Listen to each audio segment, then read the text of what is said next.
Le Seigneur soit avec vous. Et avec votre esprit. Évangile de Jésus-Christ selon saint Matthieu. Gloire à toi, Seigneur. En ce temps-là, quand Jésus apprit l'arrestation de Jean le Baptiste, il se retira en Galilée. Il quitta Nazareth et vint habiter à Capharnaüm, ville située au bord de la mer de Galilée, dans les territoires de Zaboulon et de Nephtali. C'était pour que soit accomplie la parole prononcée par le prophète Isaïe. Pays de Zaboulon et pays de Nephtali, route de la mer et pays au-delà du Jourdain, Galilée des nations. Le peuple qui habitait dans les ténèbres a vu une grande lumière. Sur eux qui habitaient dans le pays et l'ombre de la mort, une lumière s'est levée. À partir de ce moment, Jésus commença à proclamer « Convertissez-vous, car le royaume des cieux est tout proche ». Jésus parcourait toute la Galilée. Il enseignait dans leur synagogue, proclamait l'évangile du royaume, guérissait toute maladie et toute infirmité dans le peuple. Sa renommée se répandit dans toute la Syrie. On lui amena tous ceux qui souffraient, atteints de maladies et de tourments de toutes sortes, possédés, épileptiques, paralysés, et il les guérit. De grandes foules le suivirent, venus de la Galilée et de la Décapole, de Jérusalem, de la Judée et de l'autre côté du Jourdain.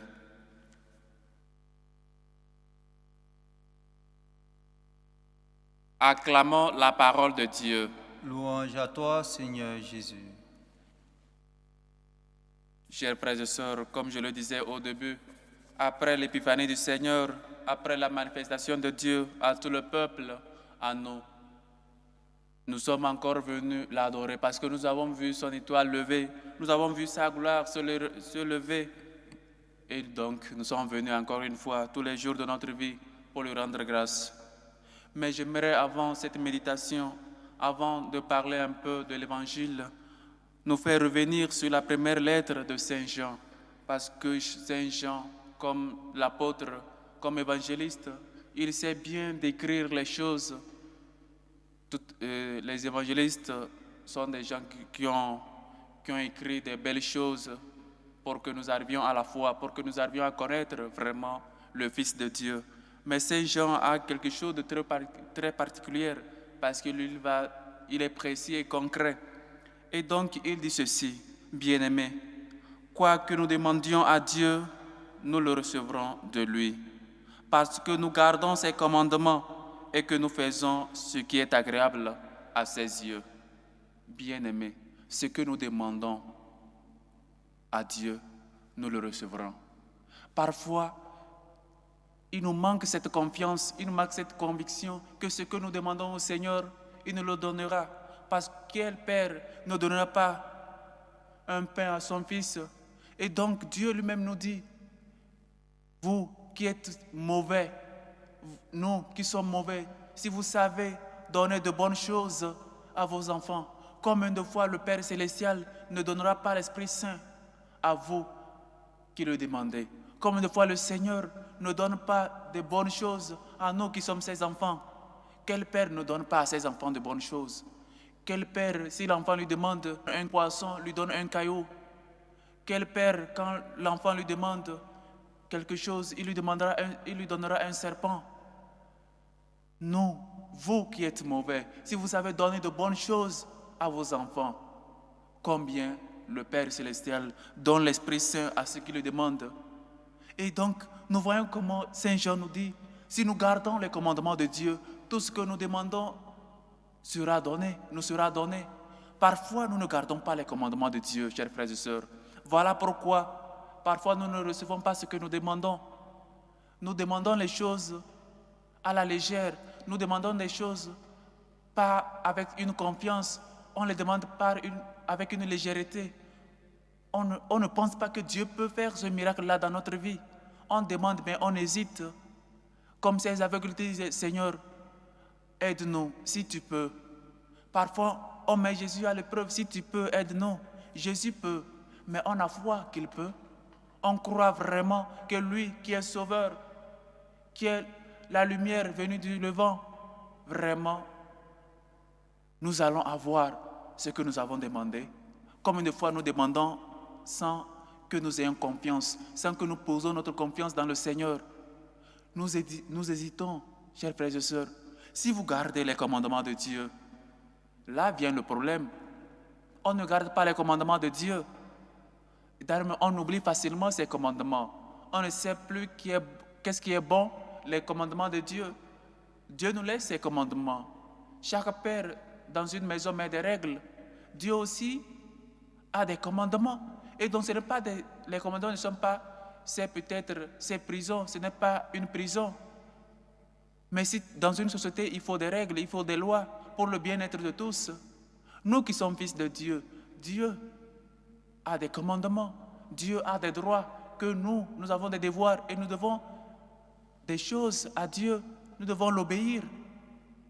Si nous gardons les commandements de Dieu, ce que nous demandons nous sera donné. Si je demande quelque chose et je ne le reçois pas, peut-être que je ne respecte pas les commandements de Dieu. Peut-être que ma vie n'est pas cohérente à ce que je dis, à ma foi, à ce que je professe. Voilà, on ne vient pas demander à Dieu parfois, on vient seulement demander et on repart. On reçoit les grâces qu'on avait demandées. On n'est même pas des gens qui savent remercier le Seigneur pour les dons reçus. Et donc on repart. On vient demander des travaux, on vient demander la santé, on vient demander pas mal de choses. Une fois que le Seigneur nous a donné du travail, une fois que le Seigneur nous a donné de la santé, on ne revient plus à l'église. Parce que maintenant, on a du travail, on est occupé, on n'a pas le temps pour venir à Dieu lui rendre grâce. Peut-être on a une meilleure santé maintenant, on a des choses, des projets à réaliser, et donc on ne revient plus à l'église pour rendre grâce à Dieu. Parfois, l'ingratitude nous tue. Parfois, l'ingratitude fait que, parfois on demande, et comme Saint Jean lui dit ici, or, voici son commandement, mettre notre foi dans le nom de son Fils Jésus. Qui m'a vu, a vu le Père, nous a dit Jésus. Voici le commandement de Dieu, mettre notre foi en son Fils Jésus. Nous avons vu la fois dernière quand nous célébrons le doux nom de Jésus, le saint nom de Dieu. En ce nom, tout genou fléchira. En ce nom, les boiteux marchent, les aveugles voient, les sourds entendent. Et donc, chers frères et sœurs, voilà le commandement de Dieu, que nous mettons notre confiance dans le Seigneur, que nous ayons confiance que lui peut tout. Seul Dieu suffit, nous a dit Sainte Thérèse de l'Enfant Jésus. Seul Dieu suffit. Nous mettre notre foi en son Fils, en son amour révélé, en son Fils qui est venu et qui a fait demeure entre nous. Chers frères et sœurs, bien-aimés, ne vous fiez pas à n'importe quelle inspiration, mais examinez les esprits pour voir s'ils sont de Dieu. Saint Jean, il est précis, il est concret. Et donc c'est quelqu'un qui va directement sur l'objectif qu'il a, faire découvrir en Jésus les promesses réalisées par Dieu. En Dieu, en Jésus, Dieu le Père a tout dit. C'est lui qui est sa parole. Et donc le commandement de Dieu, c'est d'écouter le Fils, c'est de mettre notre confiance en son Fils. Comme il a dit le jour de son baptême, quand le ciel s'est ouvert et une voix se faisait entendre, « Celui-ci est mon Fils bien-aimé, écoutez-le. » Et donc, chers frères et sœurs, voici le commandement de Dieu, comme le dit Saint Jean, dans la lettre de Saint Jean. Or, voici le commandement de Dieu, que vous mettiez votre confiance en son Fils bien-aimé. Tout ce que vous demandez vous sera donné. Si vous respectez le commandement de Dieu, si vous agissez selon le commandement de Dieu. Et donc, chers frères et sœurs, dans l'évangile de ce jour, aussi très riche en enseignements, on nous montre Jésus en qui les prophéties s'accomplissent, et surtout un Jésus qui parcourait les villes en guérissant les malades, en faisant le bien. Voilà pourquoi il est venu. Nous qui sommes malades, nous qui sommes affaiblis, nous qui sommes tristes, nous qui sommes des gens qui manquent peut-être de force. Il est venu, lui, pour être notre force, pour être notre courage, pour défendre la foi à temps et à contre-temps, pour donner le visage au nom de Christ, pour être des gens vrais, des gens par qui le salut, pour proclamer le salut du Seigneur. Il est venu nous libérer des chaînes qui nous liaient. Voici, c'est Jésus qui vient, pas quelqu'un qui est commode, pas un roi qui est toujours dans son palais, mais celui-là qui va toujours vers son peuple. Et il est toujours ce Dieu qui compatit, un Dieu de compassion. Il prend compassion de son peuple, il nous nourrit de son pain. Et donc, il nous guérit de nos faiblesses, de nos maladies. Atteint, or, on lui amena ceux qui souffraient, atteints de maladies, de tourments de toutes sortes, possédés, épileptiques, paralysés par le péché, paralysés par l'égoïsme, par l'orgueil, paralysés par des envies, en train d'envier la vie des autres et à ne pas être des gens de gratitude, parce qu'on oublie de regarder notre vie et de rendre grâce à Dieu. On regarde surtout les biens que les autres ont. On regarde les merveilles que Dieu a fait dans la vie des autres et on oublie les merveilles que Dieu a fait en nous. Combien de fois le Seigneur a été bon avec nous. Il reste toujours ce Dieu de bonté, de tendresse. Mais parfois, on regarde plus la vie des autres et on est mécontent. Et donc, comme nous l'avons su dans l'Ancien Testament, quand tu bénis quelqu'un que le Seigneur, tu bénis le Seigneur parce qu'il a fait des merveilles dans la vie des autres, lui aussi te bénit. Je bénirai ceux qui te bénissent et je maudirai ceux qui te maudissent.